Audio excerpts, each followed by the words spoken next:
Salam sejahtera Malaysia, denyut nadi suara rakyat bergema di channel ini. Sekali lagi, kita doakan mereka yang sedang bersusah payah, hidup susah sekarang ini kerana banjir di negeri-negeri yang berkaitan, di tempat-tempat yang berkaitan. Kita doakan semoga semua dalam keadaan yang baik. Kita doakan semoga semua yang terlibat dalam usaha membantu mangsa-mangsa banjir juga dijaga oleh Tuhan. Okey. So, apapun kita punya pegangan agama, pegangan politik, falsafah dan sebagainya, lupakan dulu perbezaan itu. Kita sama-sama doakan mangsa-mangsa banjir ini. Okey. So, mari kita cerita benda baru pula. Mahathir. Ada apa dengan Mahathir ya? Ada apa dengan Mahathir sehingga namanya disebut sekali lagi, sehingga namanya terkeluar sekali lagi, yaitu berkaitan dengan isu usaha untuk membawa Barisan Nasional keluar daripada Kerajaan Perpaduan. Sampai Mahathir menafikan. Dia kata dia tidak tahu tentang usaha itu. Hairannya, kenapa pula Mahathir disebut juga? Kenapa pula Mahathir pun muncul nyamannya juga? Apa kaitan Mahathir dengan kenyataan yang dibuat oleh Zahid Hamidi? Bukankah Mahathir manusia paling tidak suka tepuk atap? Tapi akhirnya berkawan juga dengan manusia yang tepuk atap. Dengan yang dia kata tepuk atap lah, yang dia kata rampas kuasa lah, yang dipecat sendiri, yang dia pecat sendiri daripada Bersatu, yang Bersatu sendiri pecat Mahathir daripada Bersatu. Pecat mau mecat lah. Entah siapa pecat siapa sebenarnya. Mahathir pecat Muhyiddin kah, Muhyiddin pecat Mahathir, kita pun tak susah mau cakap lah. Susah mau cakap sebab diorang sama-sama bentuk parti ni. Jadi tak tahu siapa pecat siapa. Tapi akhirnya berkawan pula dalam SG4. Hebat betul memang.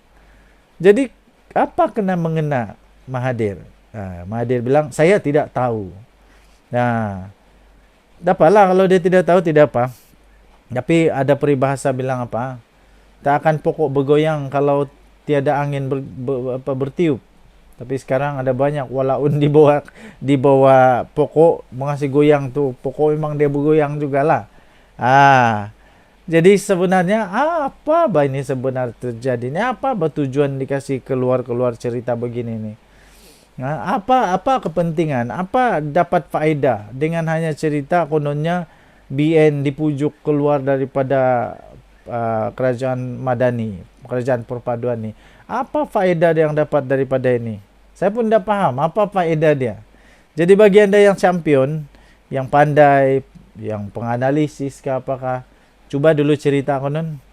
Jadi persoalan utama kita, kenapa Mahathir punya nama pula kena sebut? Apa kena mengena Mahathir dengan usaha ini yang disebut Zahid itu?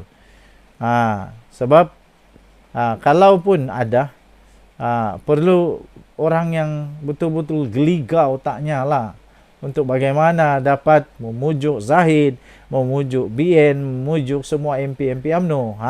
Bukan senang tu. Bukan senang. Hanya orang yang cukup berpengalaman je yang boleh. Tapi bukan Mahathir. Sebab Mahathir bilang dia tidak tahu. Bukan Mahathir. Bukan Mahathir. Ingat, bukan Mahathir. Nanti kita tengoklah siapa pula. Adakah dia wang pula? Kita tidak pasti pula. Denyut nadi suara rakyat bergema di channel ini. Jangan lupa tekan butang subscribe, like dan share. Malaysia kita punya, cinta Malaysia aku, kita jaga kita. Bye-bye. Salam sejahtera Malaysia, denyut nadi suara rakyat bergema di channel ini. Musim hujan sekarang, musim banjir sekali lagi. Sebelum kita mulakan konten kita, sebelum kita mulakan isu kita hari ini, kita ingin mendoakan bersama-sama penduduk-penduduk di negeri Kelantan, di Terengganu atau di mana sajalah, terutama di pantai timur Malaysia yang sekarang ini sudah pun dilanda banjir. Kita doakan semoga mereka semua selamat. Ketepikan dulu politik punya pasal ke apa-apa punya pasal ketepikan dulu. Kita bersatu hati mendoakan mereka supaya semua mereka dalam keadaan yang selamat. Kita berdoa semoga semua orang yang terlibat di dalam penyelamatan, kerja-kerja dalam banjir dan sebagainya, kita doakan semoga semuanya dijaga oleh Tuhan. Okey, so apa cerita seterusnya? Tahniahlah diucapkan kepada Najib Razak dan Irwan Sarigar yang telah dilepaskan tanpa dibebaskan. Dibebaskan tanpa dilepaskan. Mana satu Mana satu yang betul lah, tapi saya kasih sisip kepada anda lah. Ini keputusan mahkamah. Saya sisipkan. Tahniahlah diucapkan kepada Najib Razak yang nampaknya menang kali ini. Menang. Menang cemerlang. Ini memang sudah ditunggu-tunggu oleh seluruh penyokong Datuk Seri Najib Tun Razak. Sudah ditunggu-tunggu oleh penyokong-penyokong Datuk Seri Najib Tun Razak. Pastinya mereka ingin melihat Najib Razak dapat dibela, akhirnya menang. Tapi ini pecah amanah ataupun pecah amanah. Ini kes yang lain. Ini bukan kes 1MDB. Ini kes pecah amanah ataupun kes bersama dengan Irwan Sarigar berkenaan dengan harta kerajaan. Jadi ini tidak ada kena-mengena dengan 1MDB ya. Ini tidak kena-mengena dengan 1MDB. Tapi yang pasti beliau telah menang di mahkamah.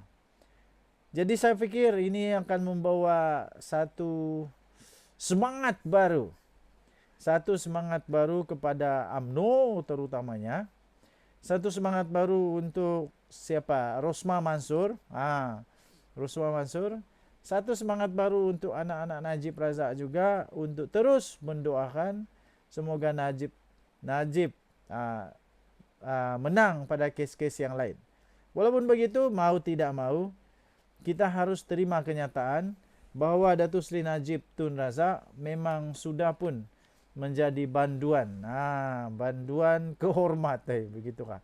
Banduan yang memang berprofil tinggi di penjara. Beliau sudah jadi banduan. Okey, so kita ucapkan tahniah kepada Najib Razak kerana berjaya untuk mengelakkan daripada menjadi banduan kali dua. Banduan lagi. Kita doakan semoga Najib Razak terus sihat. Kita doakan Najib Razak dalam keadaan yang baik, sihat dan dia dapat menjalani hukuman penjaranya dengan baik. Dan kita doakanlah apa yang berlaku semua pada negara Malaysia ini menjadi satu peringatan, menjadi satu teladan, menjadi satu sempadan kepada pemimpin-pemimpin yang lain supaya tidak melakukan apa juga yang salah di sisi undang-undang negara Malaysia, terutamanya yang melibatkan salah guna kuasa, pecah amanah, rasuah dan sebagainya. Itulah yang menghancurkan negara kita. Dan jadi Suara Rakyat bergema di channel ini. Jangan lupa tekan butang subscribe, like dan share. Malaysia kita punya, cintai Malaysia aku, kita jaga kita. Kita jumpa lagi. Bye-bye. Salam sejahtera Malaysia, denyut nadi Suara Rakyat bergema di channel ini. Tuan-tuan dan puan yang dihormati sekalian, apa kabar anda semua? Harap-harapnya semua dalam keadaan yang baik. Sebelum kita mulakan berita panas pada malam ini, kita sama-samalah mensisipkan doa untuk para penduduk di negeri Kelantan, di pantai timur lah, yang sekarang ini nampaknya sudah pun dilanda banjir. Kita berdoa, kita doakan mereka, semoga mereka selamat dan tidak ada kemalangan jiwa, malah harta benda dapat diselamatkan dengan baik. Kita doakan juga penguatkuasa, para penyelamat, bomba atau polis atau tentera atau siapa saja yang terlibat di dalam proses menyelamat, membantu mangsa-mangsa banjir. Kita berdoa, kita ketepikan dahulu semua perbezaan dan kita doakan mereka. Okey, so bagi anda yang beragama Islam, doakan. Bagi yang bukan beragama Islam juga, kita doakan bersama-sama semoga semua dalam keadaan yang terkawal. Okey, baik, kita terus masuk ke dalam topik. Rupa-rupanya Saidan Kasim, Saidan Kasim, bekas orang Barisan Nasional, bekas orang kuat UMNO yang telah dipecat, akhirnya dia mengaku bahwa ya memang betul dia pernah untuk memujuk, untuk membawa Barisan Nasional untuk bergabung semula dengan pihaknya lah. Oh, rupa-rupanya Saidan Kasim masih belum lagi dapat menerima hakikat bahwa dia ini sudah jadi pembangkang. Alamak, rupa-rupanya masih ada hati lagi untuk mau jadi kerajaan. Alamak, sudah terlambat lah. Sudah terlambat. Nampaknya pai ulung agaknya. Pai ulung. Silap pai. Ingatkan boleh menang. Rupanya kalah. Tapi menang jugalah sebab Perlis memang menang besar. Lepas tu Kedah menang besar.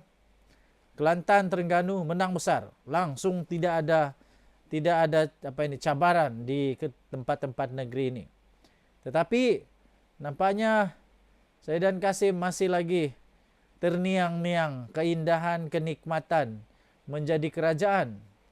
Masih lagi termimpi-mimpi masih menjadi menteri, termimpi-mimpi masih lagi berada di pihak kerajaan, masih lagi termimpi-mimpi Datuk Seri Anwar Ibrahim masih sebagai pembangkang. Jadi beginilah. Sudahlah. Tak payah lagi untuk mau jadi kerajaan kah, pembangkang kah. Sudahlah. Yang sudahlah. Kalau sudah kalah, kalahlah. Yang sekarang ini ialah tugas para MP untuk memastikan semak dan imbang di negara Malaysia berjalan dengan baik. Kerajaan dapat melaksanakan tugas dengan baik. Pembangkang pula dapat juga melaksanakan tugas dengan baik. Saya harap jangan lagi lah. Tidak usah lagi. Tak payah lagi ada pujuk-memujuk untuk tebuk-tebuk atap. Sudah. Kalau mau lagi berlawan, kalau tidak puas hati, tunggu sampai pilihan raya. Bila sudah pilihan raya, berhabislah. Tapi selagi belum pilihan raya, jangan lagi lah. Ikut jalan yang betul. Jangan tebuk atap. Jangan buat apa-apa lagi rampasan kuasa. Kerana yang jadi sengsara ini rakyat.